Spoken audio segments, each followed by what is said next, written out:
Hello, friends. I'm Louie Louie, and today I'll talk about rock and roll's thirsty for villainy. Misdeeds are found in every place, in movies, in books, in plays, in real life, and of course in music. The top 5 today presents those people or things which people do not want to talk about. It was difficult to choose only 5 examples of villainy in music, as this top 5 could easily become something like a top 100. But we'll try to give you a general summary, and here we go. 5. Courtney Love. Was Courtney Love responsible for Kurt Cobain's death? This is a question which Nirvana fans are never fed up of asking. At the beginning of 1994, Kurt could no longer stand the heavy consequences brought about by the success of Nevermind. Kurt Cobain's health was deteriorating since the amount of his drug intake had escalated to very dangerous heights. Kurt checked into rehab but failed to take the pressure. He then ran away from rehab, took a massive dose of his drug of choice, heroin, and shot himself in the mouth in the attic of his Seattle house. But to this day, the fans still argue about whether it was suicide or a homicide planned by Courtney. 4. The Beatlemanics will never ever forget, much less forgive him for what he did, the killing of John Lennon. Of course, I'm talking about Mark Chapman, the man who murdered John. He was found guilty of murdering the Beatle in front of the Dakota building in New York City on the night of December 8, 1980.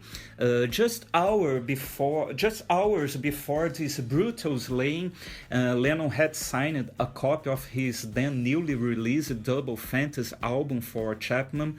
And in order to justify the homicide, Chapman asserted during his trial that his inspiration was Holden Caulfield, the main character of Catcher in the Rye, the famous book written by J.D. Salinger.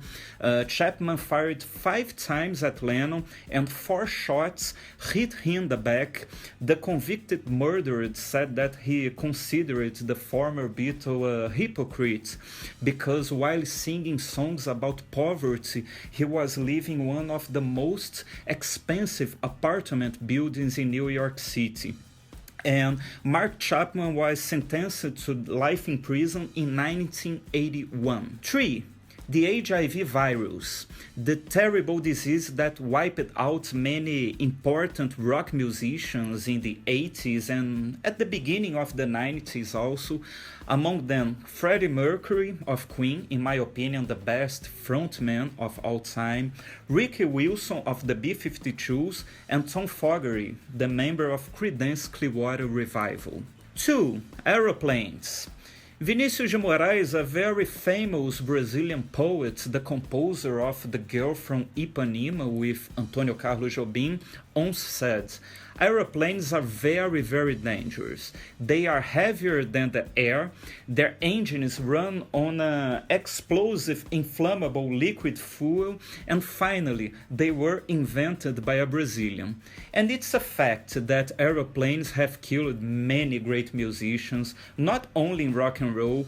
People like Bud Holly, Rich Valens, and Big Bopper also were all killed after playing a concert together. They died in a snowy field. It was February 3rd, 1959, also known as the day the music died, as sung by Don McLeon, his iconic song American Pie.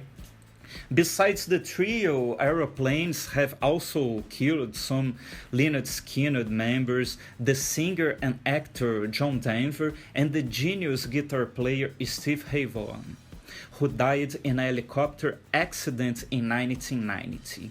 1. Drugs. Drugs have also a big and decisive effect in the history of rock and roll.